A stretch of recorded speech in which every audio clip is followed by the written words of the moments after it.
All right. So, good afternoon, good morning, good evening. This is, I'll name this segment later, GTG, Spits That Grease, etc., etc., etc. Work in progress. Okay.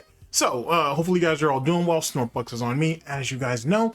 And as we continue the last of this particular batch, I wanted to harken back to something. So, a few videos ago, at least for you guys, for me, I recorded that, must have been like a week or two ago or something like that. I had asked you guys, what did you guys think on would or could DSP and Wings of Redemption go back to Twitch? And we kind of laid out some of the pros and cons of that or whatever. Well, excuse me, at the current time, or in our current timeline, some things have changed. Surprisingly enough, the world continues to keep moving no matter what, and life comes at you fast. I had saw an article about Twitch.tv wanting to reevaluate how their disciplinary action policy and how they dole out suspensions and bans, to be honest with you. And that's led into a whole bunch of interesting stuff. We'll speak on that briefly. And then it was either yesterday or the day before in my current timeline. I had saw another article that popped up from Twitch where their CEO says that he wants to, well, not that he wants to, they're getting ready to do this. They're going to implement a new monetization tool that'll be open to essentially everybody. And there's a bunch of back and forth on that. Whether does this disregard or does this demean or does this devalue being an affiliate or a partner now if people who make new accounts or people who are currently streaming, at least some of them at the moment, will be able to have access to bits and is it to bits as well as to subscriptions to the channel. And then later on, it sounds like they're going to end up implementing ads, which ads currently on Twitch streams are only for affiliates and partners. So that right there opens up a whole new situation too. But let's get to why we're here, ladies and gentlemen. SnortBucks Coffee Company, the best beverage company. Big ups to Chio 18. The real reason why is I want to talk about first the disciplinary policy that they're getting ready to revamp. And then we're going to talk about the monetization. So the disciplinary thing is real interesting. It's real interesting. And how I'll apply this to DSP and Wings, we'll get to that. But it's really interesting because now you have people like Dr. Disrespect, amongst the many beefs that he's talking about. I'm getting ready to collab with somebody to talk about that further, so hold on to that. But Dr. Disrespect is basically like, hey, if you guys are revamping your policy and you guys are going to take a better look and you're going to better scrutinize how people are getting banned or suspended off of your platform, then my channel should be reinstated. iSpeed it sounds like he's interested, and his profile has jumped quite a bit. So of course he may want that as well. As you know, Aiden Ross has been trying to get back onto the platform for a while. There's a lot of people on Kick, believe it or not, more so than you would believe, who are refugees because of Twitch bans. And now they're all, even some of them are probably, what's the word I'm looking for? Hesitant, but they're backing what Doc is basically saying on, hey, well, if you guys are really doing this, then you guys really should re-look at the policy as it pertains to us. And maybe, and a lot of them are like, we should be reinstated if the policies have changed, if you guys realize there's a flaw in that policy. Now, like I said, this is for people who have been suspended or banned. And it makes me wonder too, brief side note, if this Strangely Lex, who's been digging in DSP's pockets as of late, I wonder if why isn't she on Twitch? Or maybe she was, and maybe she caught a suspension or whatever. And if that's the case, would this somehow affect her going back to Twitch as well, or dual streaming, as we all should be doing, to be honest with you? But I just want to throw that out there. Considered another talking point. But as it pertains to this banning policy, is this the way that DSP and Wings of Redemption could use as a way of getting themselves not back onto the platform? Because remember, they're not banned from Twitch. Okay, they're just demonetized. Is this a way for them to come back to the platform, to Twitch, I should say, and not and maybe be given some type of leverage moving towards monetization, but also moving towards partnership and affiliate? Now, with that being said, I feel like at least as it pertains to the particulars at the moment, no.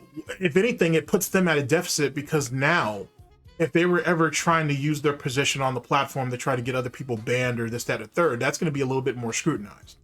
So it doesn't necessarily help them in that way of getting rid of the ops or the opposition.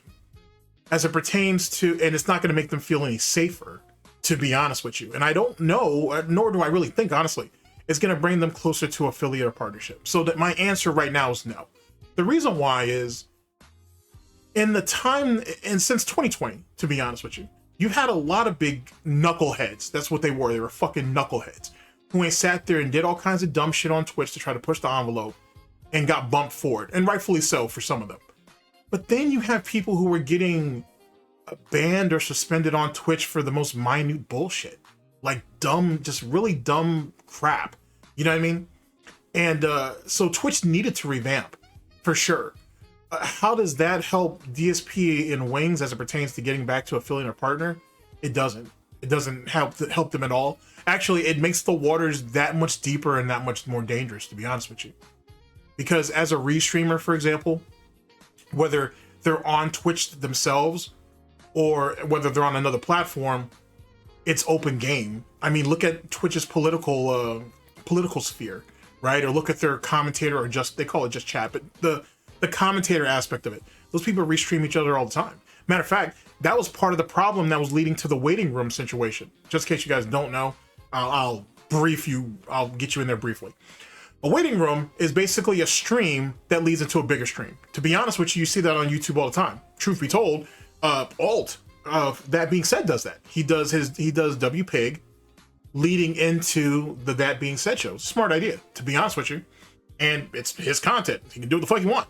But the point being is that they used to do, people did that on Twitch, and they were usually aligned with themselves in some way. For example, for Hassan Piker, he would have Denim, or he would have the one that looks like a frog, Frogan. He would have Frogan and whatnot, you know, the one that advocates for U.S. soldiers to have PTSD. Yeah, that bitch. He would they would do waiting room streams leading into his stream, and then after his stream was over, he would redirect his streams back to them. So it was a circle, it was a cycle, and it was lucrative, certainly. Too bad they got banned before the elections and lost out on shit. Frogan, they say she may have lost out on $20,000 or $30,000 during that period of time, or not Frogan, Denims, and Frogan probably would have lost on, you know, 5,000, 7,000, maybe 10,000. That's a whole lot of door dashes for her if you've seen her. That's you know, Jabba the Hutt is gonna feel a certain type of way about that. Anywho, so there's that situation.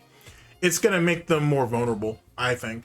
It doesn't really help them. They're gonna have to jump back. If they do go back to Twitch, they're gonna be right back into the sharks, into the sharks pool. Blood pool is really what I should call it. The feeding frenzy, if you will.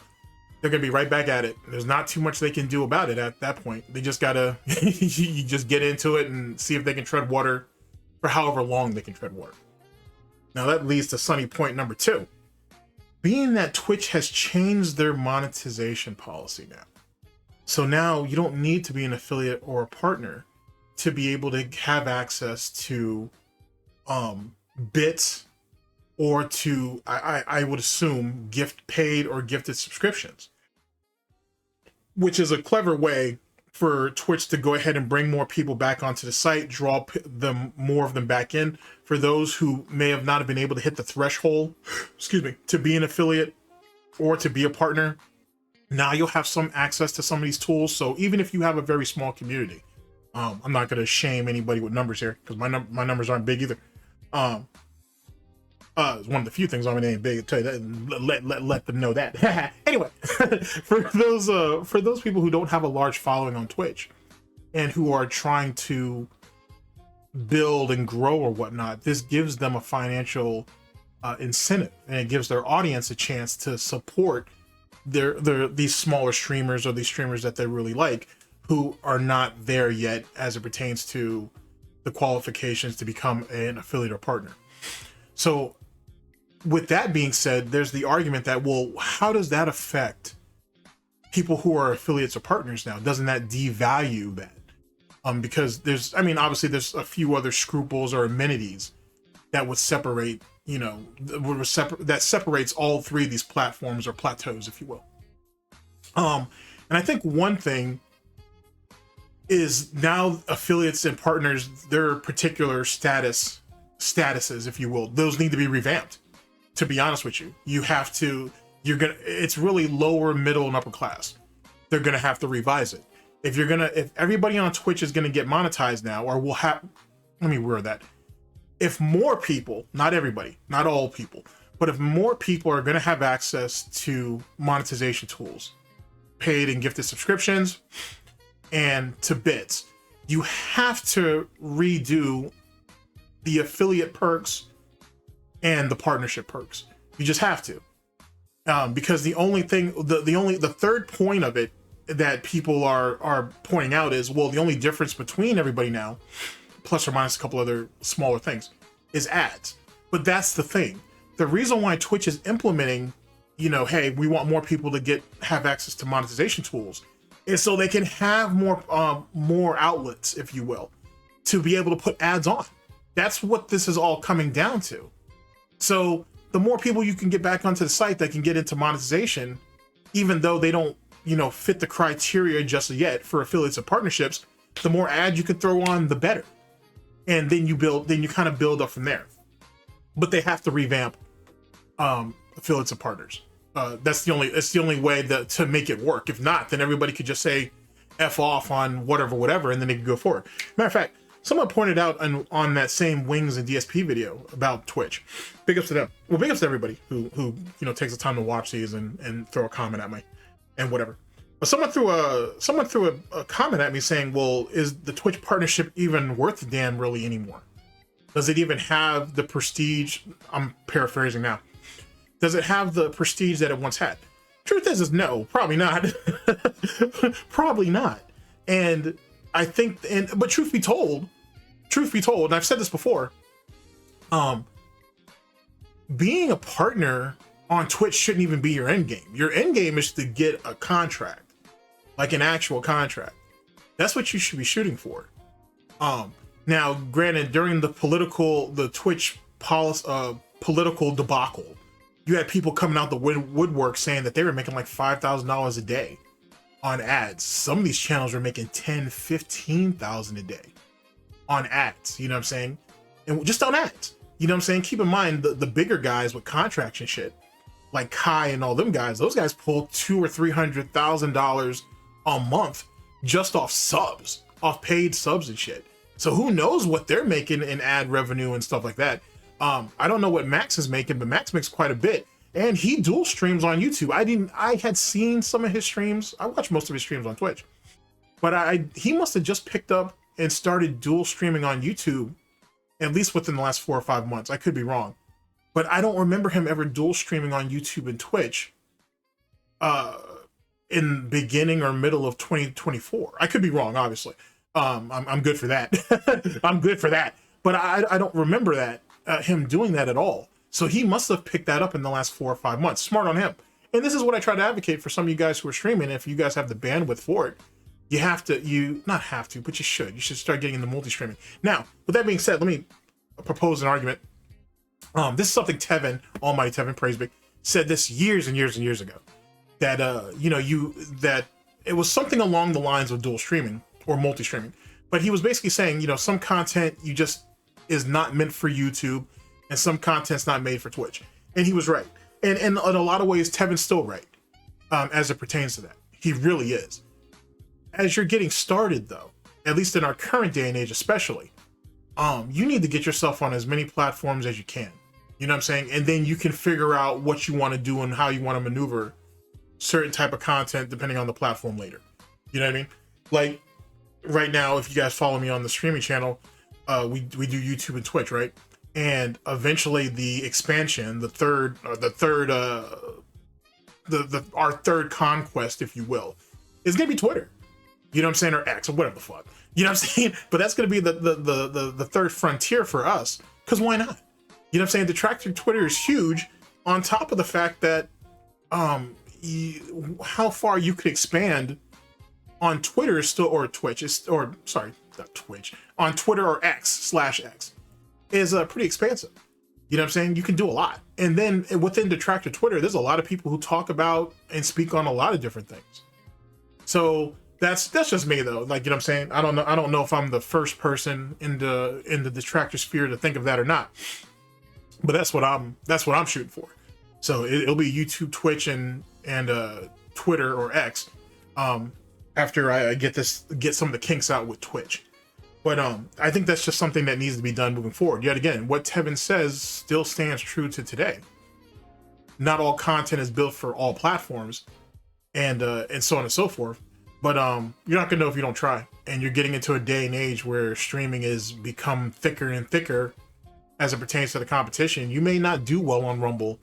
You may not do well on Odyssey. You might not do well on Kick, but you may, have a strong presence on YouTube, Twitch, and Twitter, or X.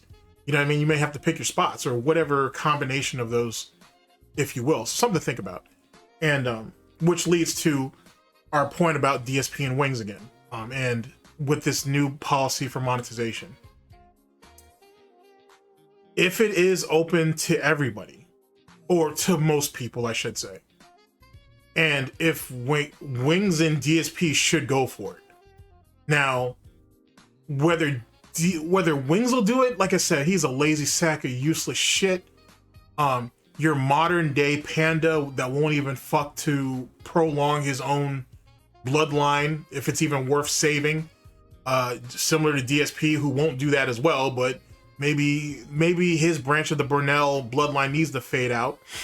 I don't know if Wings is gonna do it or not. He seemed, despite how miserable Twitch made him, he felt accomplished being on Twitch. It gave him something to move away from. He's had his run on YouTube, and he fucked it up miserably, and he did that all on his own. Twitch basically was the same thing. You could throw it on, on the whale watchers, ban world. You can blame it on them all you want, but truth be told, Wings screwed himself up on Twitch too. At the same time, Twitch was a reprieve. He could run away from the failures of YouTube and hide on Twitch. Now that he's on YouTube and he's kind of committed through LolCow Live, and the LolCow network, Twitch might not be a bad idea for him to reprieve from. He can go somewhere else for his personal streams that's not on the same platform and find some type of temporary refuge. Are the trolls going to be out there in force? Absolutely. But it's not YouTube. You know what I'm saying? It does give him an escape. It does give him a chance to try again. Fail again too, by the way, but it will give him a chance to try again. As for DSP, well, DSP is going to be even more hesitant, being that he ain't said and done all his dumb shit on YouTube over the years. He's going to be worried, is any of that going to come up against him or come on him later on down the line with Twitch. Well, he got picked up for, that one company, whatever the company was, picked him up for the merch, right? Obviously, he's not preaching the merch because that shit don't sell, because it's garbage. It's trash. And that's the reason why he isn't selling. But someone did give him a chance on that. I don't see Twitch not doing it for him, but he's going to want what everybody else wants, or what everybody else has, I should say. He's going to want to be affiliate, or he's going to want to be partner. He's going to want protections. Those protections probably don't even exist at his level anymore, to be honest. At the same time, if Kick fades out, then why not stream on Twitch full time? Or we'll do YouTube and Twitch essentially full time, and then save Kick for like special events or whatever the fuck. Which I'm guessing, if they'll let him back in, if he can get the partial monetization, that's what's probably going to happen anyway. Because let's be honest, outside of gifted memberships on Twitch, it was Twitch Prime that was carrying the day over there for him, to be honest with you. That's a lot of money to lose. We're talking about thousands upon thousands of dollars. You know what I mean? Let me give you an example. Excuse me. Secret Limited, or the artist formerly known as Secret Life of DSP, big ups, and Eddie B43 calculated at the end of 2017, DSP was averaging about 40, I'm going to wing it here a bit, was winging about $48,000 in 2017 off Twitch alone. Now, how much of that came from Twitch Prime? Probably quite a bit. I'd say half, if not a quarter, at least half. Now in 2025, given how many people who watch him who are still on Twitch, and all those people who end up leaving him, or who didn't follow him back to YouTube and don't follow him over there to Kick, who may be still dormant watching other people, there's a potential to get the cash grab, to go after that bag, if you will, the beggar's bag or beggar's sack, if you will, because DSP likes sucking dick, right? And he has a chance of going over there and going to get that. There is some money still on the table over there. And like any greedy e-beggar, you can't leave any crumbs on the table for nobody, not at all. Look at this whole Strangely Lex situation. He feels like she was tugging at his tablecloth and shit. Kat's already stuffing her face anyway, so she ain't missed out on whatever fell on the floor. But DSP's greedy as shit. He don't want to give it to no one else, because if he can't eat, then that means Kat's gonna eat, which means he's gonna only eat less anyway. But at least he gets to drink more, and he don't want anybody to have anything. If DSP was smart with the Strangely Lex situation, he wouldn't have said shit and acted like it didn't bother him. But DSP a bitch, so it is what it is. Which is funny that how he out-bitched. I can't call her a bitch because she hasn't shown anything to me yet that makes her a bitch. But the fact that he's out bitching a chick should tell you a lot. Not to say every chick's a bitch though. Anyway, so for DSP, there's probably far more upside from a financial standpoint. He's never going to get any bigger than what he was on Twitch anyway. It doesn't matter. He could probably hold much more solid attention for his gaming shit, but eventually they'll fade off or fade out after a few days. For Wings, it'll give him a depository to kind of hide or get away from YouTube and it's bullshit for a little while. And that's if they're granted it. Just because they got demonetized doesn't mean it couldn't open them up to this. Unless they were going to make new accounts and start over, and I doubt that's going to happen. I doubt either one of them would want to start over completely.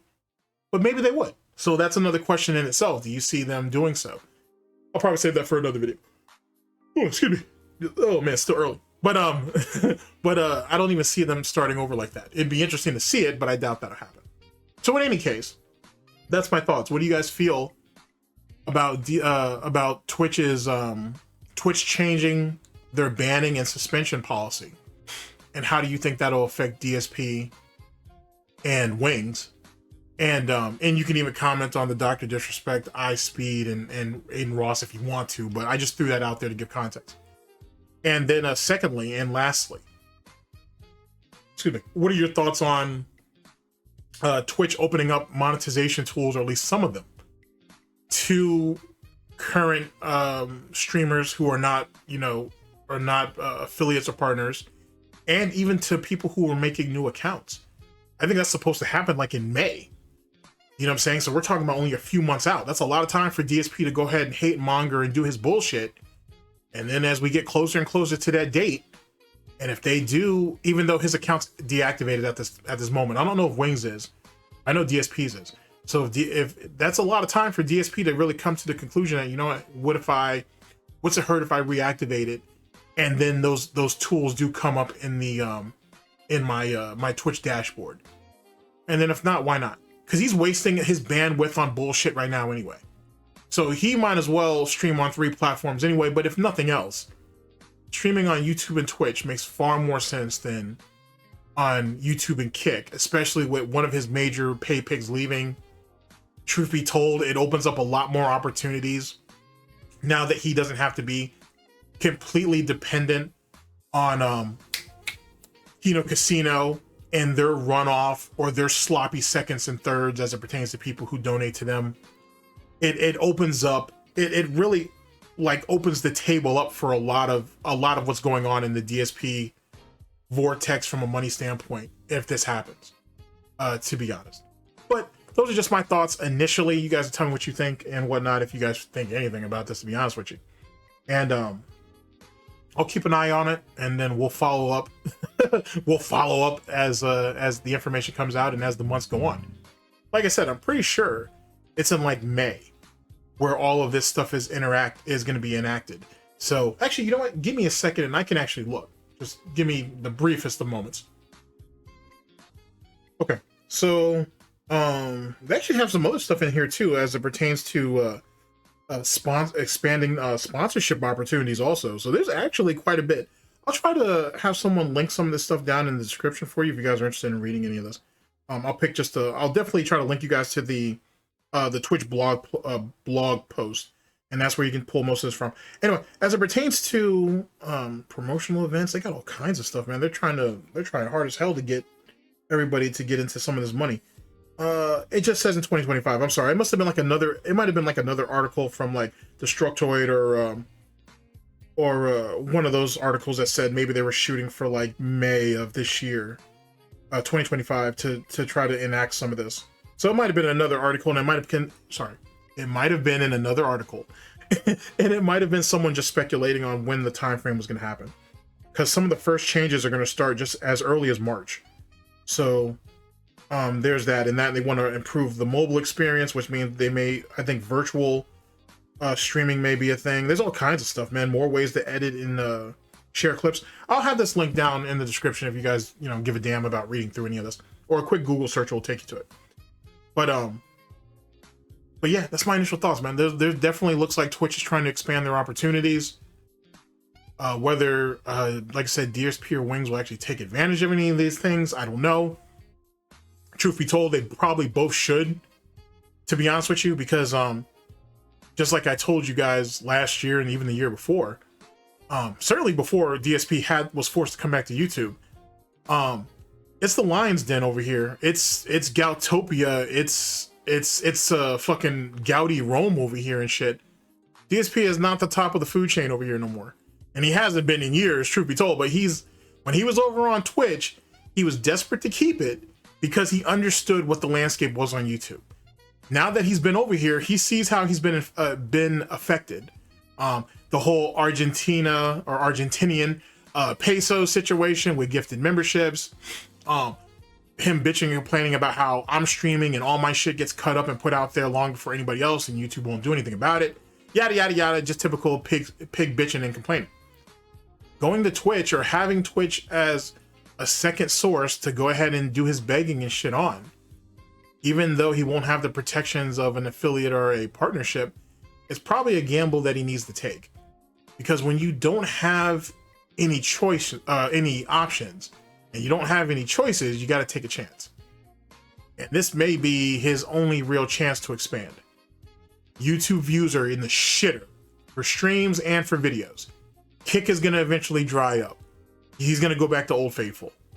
And I wonder, even though the CEO only put this out a couple days ago at the time that I'm recording this, I'm wondering if there was a letter sent out from Twitch to former partners or affiliates beforehand. I have no idea. But I'm wondering if that was a thing, and maybe that's the reason why. This is me, really like pig speculating on this bullshit. Maybe that's the reason why DSP deactivated the Twitch again. Well, one of the reasons, because obviously people were still going over there into his Twitch chat and talking shit. He kept banning them, so that's a thing too. So, point being, let's try to finish this off strong. There are positives and negatives. DSP is a sinking ship and whatnot on YouTube, obviously. Kick isn't going to hold up for too much longer, and he's already multi-streaming anyway. He might as well go back to Twitch if they'll give him an opportunity for monetization. Same thing with Wings. It is what it is. At best, they could probably work their way back up to affiliate and partnerships. If not, at least he can catch his few shekels off of gifted subscriptions and off bits. You know what I'm saying? So more 50-bit bitch nonsense and everything. All of that can be a thing, but he needs to do something because his ad revenue has to be in the fucking toilet. His new incentive or his new initiative as it pertains to combining all of these different revenue streams to hit the tip goals or whatever. Eventually that's going to fade out or something's going to drop off and that's going to start getting leaner and leaner. truth be told, man, pulling a couple of $1,000s off of just Twitch Prime and gifted subs on Twitch don't sound too bad. And then when you get into those times of the year, I think it's like 2 or 3 times where they do a discount. Twitch does a discount on, you know, giving away memberships and gifted memberships. These are things that he can take advantage of. So, you know, and maybe Brightside Viking on whatever fucking sock account he's chilling on these days, maybe he'll pop back up. Who could say? It's a whole nother leaderboard. It's a whole nother way of DSP dividing the viewer base, and in truth, turning them against each other to see if he can get the most amount of money out of them. Something to think about. But anyway, let me know what you guys think. I appreciate your time as always. I'll catch you guys for the next one of these. This has been, I'll name this segment later. GTG spits that grease. You guys know the rest of it. And I'll catch you guys. And I'll catch you guys for the next one. Take care of yourselves, people. Later.